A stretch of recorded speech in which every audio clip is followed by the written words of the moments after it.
Hello there. We are here for another issue of Pedal Talk. And this week, I've got a great guest out of Northern Colorado.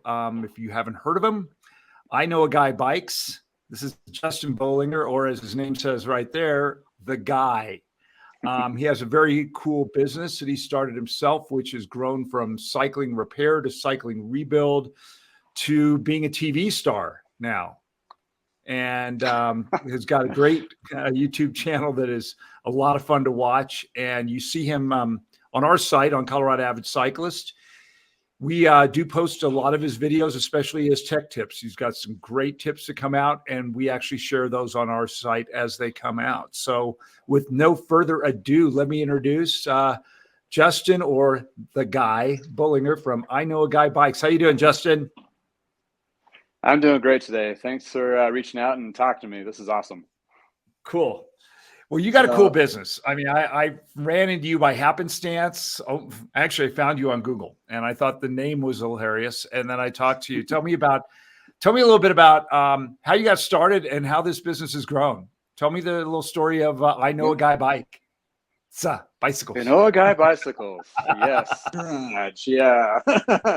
Here we are, my garage shop business. And yeah, the story actually started 30 years ago. My parents opened up a bike shop in Parker, Colorado in 1987. And I was, wet behind the ears kid, kind of thing, learned how bikes and so forth. And through the 90s, we had a great little family bike shop. And there are changes in that market and everything. We unfortunately had to close our shop, but I moved up to Northern Colorado and worked at Lee's Cyclery up here off and on for a good decade and a half. And then I landed in, ironically, still working for a bike company, but doing management and inventory. So that's kind of my background. But during the interim of working in the software aspect of bicycle stuff, I had to get my hands dirty again. So I started just refurbishing a couple bikes for myself. Shop that you see that's behind me, and that just kind of blew up into its own business. And basically, what turned out is the software gig is now super part-time, and this whole I Know a Guy bicycle is just blown up. Needless to say, the name came from basically at a conference with my wife, and I was like, we should do this full time. I did a little test run, and she's like, yeah, go for it. And she's like, we need to come up with a name. I'm like, oh God, what am I gonna come up with a name? And she's like, well, how about I Know a Guy? I'm like, huh, there we go. So within 2 seconds, as companies would take a name for their business, we got it within about a drink and a half. So anyhow, that's where we're at. But what it's turned into is basically being in the industry for over 30 years. I'm trying to be an advocate for cyclists, getting into cycling.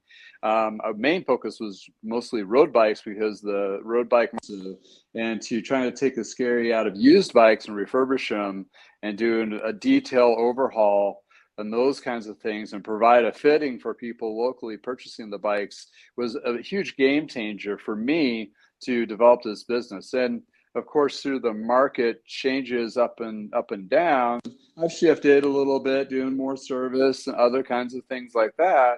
But I Know a Guy bicycles is when things slowed down, I kind of hit the YouTube channel a little bit, because I figured I needed to kind of legitimize what I was doing on my website, right?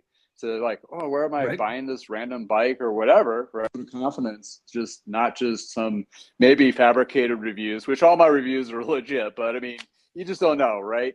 So I had started a couple of videos, and lo and behold, the simple concept behind it was turn on the camera and let me just jibber jabber as I work.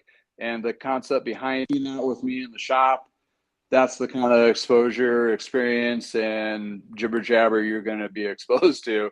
And it just took off. I mean, I have a whole bunch of followers. It's always been very warmly received. And it's kind of, I've been within the channel, but now I'm over 5K subs, and I have videos that hit over close to 100,000 views. It's just kind of crazy. It's like a whole sub business of a business. It's just nuts. So yeah, I just really enjoy it. It's awesome. That is cool. And what's the name of the YouTube channel? Yeah, well, it's a shocker. I Know a Guy Bicycles. Okay, cool. I wasn't sure if I couldn't remember if it had a different name. It was right under I Know a Guy. Now I know Oh what you were no, saying yeah, about it's your the same. subscribers, what your subscribers and views. And you told me a while back in a previous conversation, because out of transparency, I bought bikes from this guy and they're pretty cool. And we'll get into that later. Some of the ones that I've gotten and the ones I still need to pick up one for my wife that she doesn't know about yet. So, and you'll see those a little bit later in the show. But yeah, it's some definitely cool stuff. It's not all just racing stuff. But you were telling me you had one video you did that just basically blew up, that really got things rocking. Yes. So tell It's me just about that one. insane, I remember right? when I was up there, you were chatting Yeah, about that. exactly. If you don't know the YouTube world or social media world at all, which a lot of people don't, but some people do, and especially the people who are in the mix of it, right?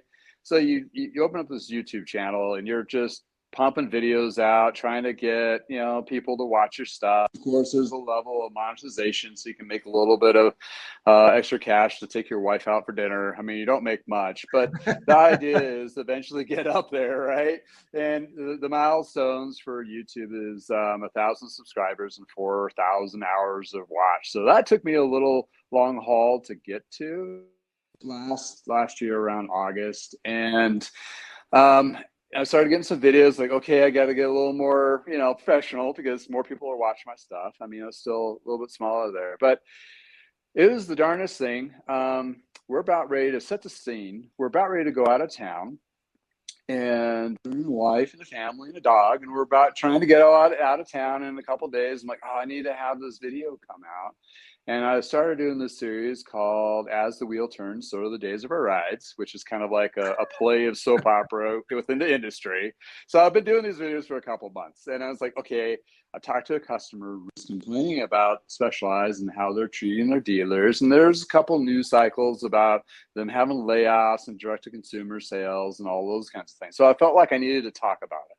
And it's an opinion piece, right? It's just me with my perspective of 30 years of being in the industry of talking about it. So I have not scripted these before, and I'm just sitting there with the energy drink and just jibber jabbering around about Specialized and what they do in the current estate and what the dealers are probably feeling and all these different opinions. And I just ran really long, like I think it was like 35, 40 minutes. I mean, it was like I just kept on going and going and going. And edit these down. But since I was going out of town so quickly, I was like, big gap, edit, open, close, done. And set it to go off on the Sundays that I have these release. And I'm out of town at this time. And it hits. And for me, I'll be very simple on the thumbnails. Like, is this it for Specialized? Big red banner with black, big, bold words. And simple as can be, and exploded. So it's one of those things where I was not even anticipated. All my other videos of this kind of context kind of just did a little well, but nothing of something of getting, when you're getting like 1,000 views an hour, it's kind of exciting to watch in the analytics. I mean, it's kind of insane, but here's the catch. I'm doing this video. I have it again, energy, lack of sleep, talking really fast or whatever. So people thought I was drinking liquor and I was drunk, jibber jabbering the whole time. So lo and behold, everybody thought I was in the garage talking about Specialized. So, and that video just took off. And one of those things that just kept on going.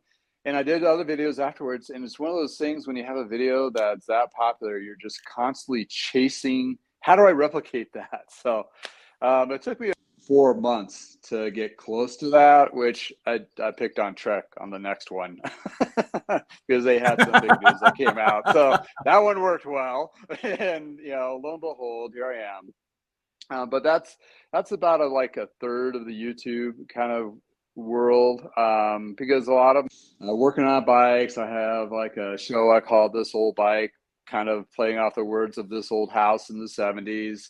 And then I do like the tech videos that you use on your platforms to kind of show, either recalls or issues or how to do those little things and, continue to do.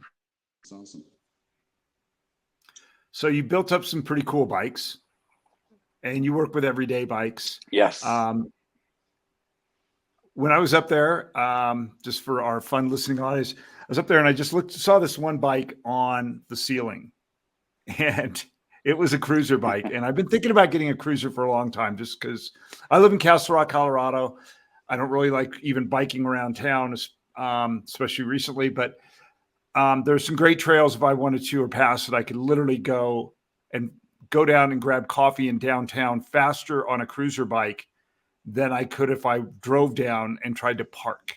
So I've been looking for one, and I was up at your shop and there was this just killer looking bike. And I basically asked Justin, hey, what's the story on that one? And he told me it was one he was taking in. It wasn't a repair. He was actually going to fix it up. And I basically told him, sold. So what did you, and we're going to show a picture of this, of it. And Sure. It's very unique. It was kind of done looking like a World War II bomber. It was an Electra that had and that's what caught my eye because my dad was a bomber pilot in World War II, and it had the pinup girl on the side. It was hilarious. So tell me about that bike to start, and then the other kind of fun bikes that you've been able to build and show with that. Oh yeah. Primarily I started off mainly just doing road bikes, but about a year ago, so it was like, okay, I want to branch out to different types of bikes too, but there's so many, right? I mean, there's the cruiser style that you mentioned, and then there's the hybrids for local and riding with your kids, and you have like the more competitive road riding and so forth. So cycling is a huge umbrella of different activities within the cycling. So I wanted to branch out, and I grabbed a good handful of pretty cool, unique, and it just took me a while to start getting through them because various other things get in the way or just other parts of business. So lo and behold, I had a few that are in my queue ready to, I have a little slot of bikes that it's like, okay, this is the next one I'm going to work on. And it was sitting up there. And it's a Electra bicycle. And they've made all sorts of cool style, fun cruisers, which cruisers are really just more of a fashion statement and fun riding because they're tanks, right? It's not something you're going to go 10 miles. You're going to be like 5 max, but you want to have some style, right? And that's what's really a style type of riding. Well, the Flying Sue's the one you got, and that one, based off of the bomber style. The other kinds I had was 8-ball, which is kind of like a chopper style, which when I finished it, my neighbor bought it. I mean, it's one of those things where somebody's like looking around the corner like, what you got going on there? And I'm like, oh yeah, let's check that out. So that's kind of the weird thing in my little world is I'm refurbishing. I have neighbors that come in or customers like yourself, or before you were a customer, just people come by the shop and we talk and they're like, oh, what you got going on there? And it's like, oh, and all of a sudden somebody's going to be like, oh, well, let me know when it's ready, and that's really cool because it's like, for me, the bike is picking the customer versus the customer picking the bike. It's just a weird thing because, I don't put inanimate objects to the soul, but bicycles, that's like one of those things where, I mean, yours is probably called the Slide. You're not going to change the name to the Flying Sue, but I bet your other bikes you have names for, right? Oh yeah. Yeah. I mean, yeah, so I had one recently destroyed, but yeah, and that one went down, but all my bikes have always had names. Usually, all my racing bikes have always been black. So they always ended up with Star Wars type of names. Like I had Darth, I had Kylo Ren, they were goofy ones. I had one white one that was R2-D2 because me and my wife are Star Wars geeks. So we could go with that. We're like, so that's always been kind of fun. Yeah. Well, I really how people have you have a passion for cycling, then you have a passion for the equipment that you use. Like you saw that bike and you're like, oh, what is that? I tell you, and you're like, done. That's mine. And it's one of those things where, yeah, I'm a tough sale, man. I am a tough sale. Oh, wait, I better get that ready for you then, right? Okay. It's a lot of fun. And a lot of my customers, for me, it's trying to get people the passion of cycling. And where I find there's a huge disconnect with the current cycling industry is the price point is huge. That's a big part of it. A lot of people walk into the bike shops and they're priced out immediately. It's like, I'm not going to be spending $2,000 on an entry level bike, or 1,500, or even 1,000.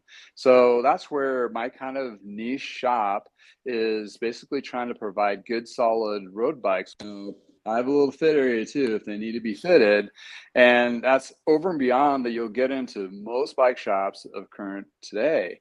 And that actually leads to putting fun back into cycling. Like back in that's why you see this Parker Bikes banner behind me. That's my roots. That's my family shop. The soul heart has come from, and I'm trying to replicate it in the modern day. And how do I do that? Well, I do it in the garage. I mean, it's very macro size, but I still provide those connections, getting people into cycling. And I can't tell you how many people have bought bikes from me, come back, either upgraded or a different one, or gotten somebody else into it. I have one customer, he's out in Greeley, and he is a great oddball guy. I mean, this guy is awesome, but he's brought in like 5 or 6 people. It's like, oh, we're going to get you a road bike, because he wants to get these kids riding with him. And he's retired. He's in his like 70s. Kids are in their 20s, 30s, riding with him, and he smokes them. So he's like, let's get you a good bike. And he is being a huge advocate for cycling too. And it's people like that that find me and they're like, oh, you're my guy. Hence the name. The guy. And once again, for those of you didn't catch it, he does have a name. It is Justin. So yeah, I know you were, name. Tell me if I'm wrong on this. You're doing some work for the MS-150. Is that it? That's correct. The MS-150, if you don't know, they're nationwide. The MS is Bike MS, and most states have some version of this. The Colorado chapter, Colorado-Wyoming chapter, is one of the bigger ones in their organization amongst all the other charity rides. And it started back off in Parker Bikes with my dad, with the mechanical support of the MS-150. And it's Bike MS now, but it's called the MS-150 back in the day because it was 150 miles in 2 days kind of thing. And it started off, in the late 80s, early 90s. It started like in South Denver, go through Parker, which our store was, from Colorado Springs to the Royal Gorge. And he was such a big advocate of contributing to this particular ride. And a lot of bike shops, they'll have their own charity styles, but this particular one's been in my family. We've been supporting it for over 30 years. And my dad, 5, but I've picked up the reins, not doing as much as he did, because he was actually the coordinator of bike shops. But I'm out there every year with somebody who's from Parker Bikes, actually, and we go out and have a guys' weekend and fix people's bikes and have a good time, and try to get people enjoying the actual the MS-150 ride. But a few years back, that's kind of leads to what I'm doing today. Is I was doing this and I was working at another company at the time, and I was trying to figure out, how do I do this full time, or subset of this, right? And lo and behold, I figured it out. The garage is doing kind of the same thing I'm doing out there, the MS-150, making sure the bikes are safe, giving them opportunities, and doing the support for the ride. You do safety checks prior to the ride. I'm not big enough to do training rides and so forth, but a lot of other shops will do that too. But it's one of those things is when you do one of those events, see the level of passion amongst either people are affected by that disease, or they're riding with it, or their family members are, or they're riding for somebody, really kind of hits you, like a brick. I mean, it's like, oh, it's more bikes. It's just more of just me trying to promote my business. It's more than that. It's like a family, it's a community. That's there lies the community of I'm trying to build here in the shop, here on my website, as well as on YouTube. Okay. And when is that? That's coming up when? For the Colorado chapter one, it's at the end of June. It's the last weekend of June, right before 4th of July. Okay. It's a 2-day Yeah, event. a lot of events coming up here in the next couple months. Oh yeah. It's like, you can't throw a stone more than on the calendar. Like, oh, I got some here. And a lot of shops. I mean, some shops try to do a lot of those, which I don't know. A lot of shops have scaled back because they're too stretched out to do those. But there's for all those shops that are out there and all the support, or the people supporting those particular events. I mean, it's not just something that's just done overnight, or I'm just going to do this for the week. It's a lot of planning to it, and a lot of backing and background and investment and all that kind of thing. But at the end of the day, the end result is maybe one day we can get rid of this disease, or help people. Better science, or all these different things. And when you really look into what all the money gets dumped into in those old little buckets, from research to people dealing with the diseases and all that, as well as providing more of the rides and fundraisers and walks and so forth, it's pretty crazy. I mean, it's a pretty big thing, but doing it, and it's kind of like a family tradition. So here we are, another year.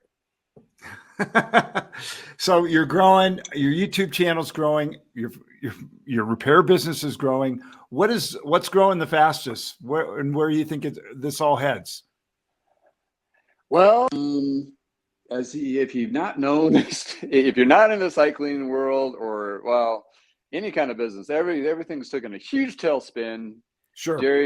After 2020. It's like everybody's trying to figure out. It's like a cat jumping out of a bus at 50 miles per hour. I mean, like just trying to figure out where the hell you're landing. Yes, my business has definitely changed a little bit. Yeah. By the way, we're not advocating cat abuse. No, I'm just being as a cat. Trying to be you don't really, cat, but okay. No cats. Anyway, no cats were injured in the making of this video. No. Okay. No, they're all safe. Clarify. The ones inside, that's fine.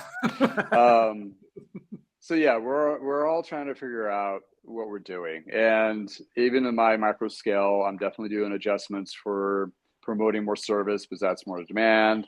Dropped so much.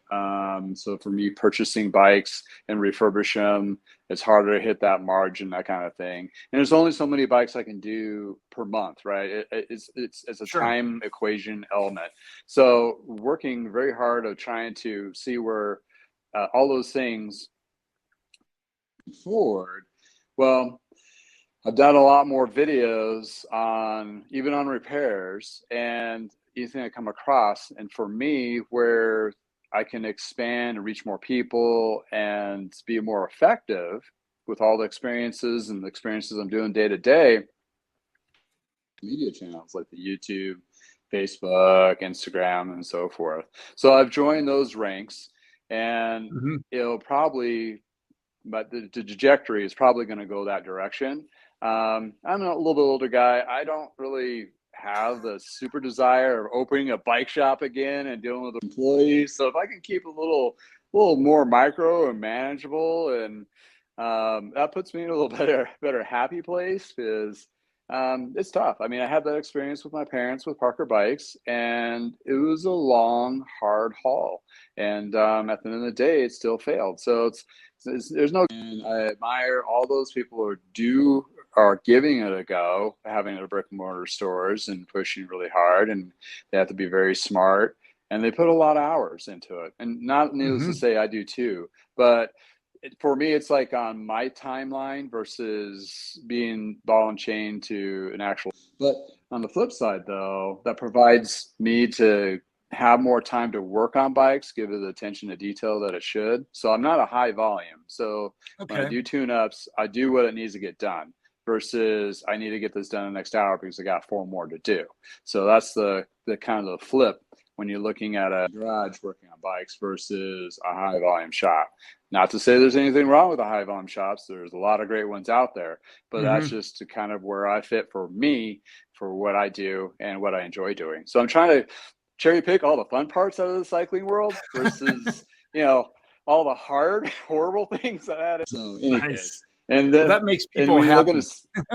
at So yeah. let me ask you, you are in a way a bike shop, not just obviously not just repair, and you work out of, by the way, if we didn't indicate it before, that backdrop where he is, that's his garage. It looks cooler and has more stuff than most bike shops I've ever been in.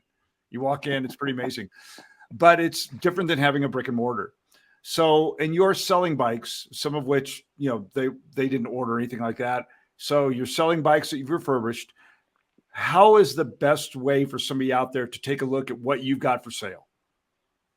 I have a website, knowaguybicycles.com. Everything that I have in inventory that's Cool. ready to sell, it's all listed there. Then I bleed them out to Facebook, Craigslist, eBay, Okay. Bike List. There's all sorts of different places I post them. But I was the just current shopping. inventory is If on my somebody's website. out there and they say, "Hey, we really, you know, this sounds cool. I want to see what kind of stuff he does." Go to I Know a Guy Bikes. You've got your latest stuff on there. Yep. Cool. Yep. And I if somebody always, a little low right go ahead. now because I'm going through a lot of inventory. So Cool. So let me second question. I want to repair. What's the best way to schedule or get on a repair list or find out about getting a repair with you? Same thing. You can contact me at, Justin at iknowaguybicycles.com, or my website too has a service tab where you can look at the different tune-up packages that I provide, and then you can set up an appointment. Everything is appointment based for me. So for appointment to drop off, appointment to pick up, Okay. and give Yeah, me that's like kind 2, of where I was 3, getting 4 at. days to get done. Yeah, it's because it's not just, hey, drive up to your neighborhood and look around for, you. Yeah, you may catch me not home or walking the dog. Exactly. It's a different. That You've kind got of a very successful but very unique model of business. So it is kind of cool. Yeah. If I, when Yeah. you set an appointment, if I had a repair, you set an appointment, I'm going to be able to come up there, and I'm not waiting for 4 other people for you to get around to me. We actually have an appointment, like going to see a doctor. Yeah, a doctor or spa, like a bike spa. Spa would be good. A bike spa. That's nice. Yeah. Yeah, you set up an appointment, we give you the time you need, and then you leave your bike or work on it. Give me a couple days, and I fit it in the schedule, get you all fixed up. And if I have time, I make a video of it, and you'll see the actual work being on YouTube, which is you've had some fun ones on there. Cool. I enjoy them, and we always try to get at least one of them out every week on tech tips. It's actually on the homepage. But well, it's been a real pleasure talking to you, man. Totally enjoy it. Absolutely. Yeah. And thank you for reaching out. I appreciate it. Oh, it's been fun. And guys, always I remember just finding you the first time. Funny, it just caught my eye. The I Know a Guy Bikes. It's like incredibly simple, like catchy. It doesn't get any simpler than that. It is so funny. I mean, over the name, it's just the branding of the name is insane. But when we do the MS 150 or the charity rides, I have a banner that's I Know a Guy Bicycles. Like every minute on the minute somebody's riding by, I was like, I love the name. Like it's so spot on. It's insane. It's cool. Like I really like it. I mean, I've been in those meetings with other companies. We're trying to figure out, company names or slogans or whatever, and you just horrible. Oh, I know. It just came out so organically. It's like I can't believe how cool it is. That kind of thing. Yeah, names are interesting. I lovely. It's always fun to get into a committee and try to choose a name. Never happens, or never be a good one. It's always exactly. There's always a good story behind the names, but of really famous names, and they usually are not what you think they would be. Oh yeah, exactly. Like Old Chicago's. That's a chain restaurant store. You think like, oh, they came from Chicago. It's like, no, the Old Chicago actually came from a pinball machine in Boulder, where they were playing pinball on Old Chicago pinball machine. That restaurant chain. Like pinball. That one I didn't know. I knew it was Colorado based, but I didn't know about that story. Yeah. So crazy. I've learned something about bikes, and I got a food story today too. I have. Well, This has been a really big knowledge day. Deer, Well, Justin, kinda thank all you go so along, much. right? Appreciate it. Hopefully, I'm going to be getting up Absolutely. that way next week because I've got another bike to pick up, which is a surprise for my wife. After I got mine, Yeah. she kind of likes the idea of a cruiser, but I didn't tell her that I'd already talked to you about getting her one, which is great. So Nice. I'm going to be picking that up too. So we will see you next week when I get up there, but I really appreciate your time today. And yeah, Thank you. well, thanks a lot, Justin, and best wishes to you. Thank you.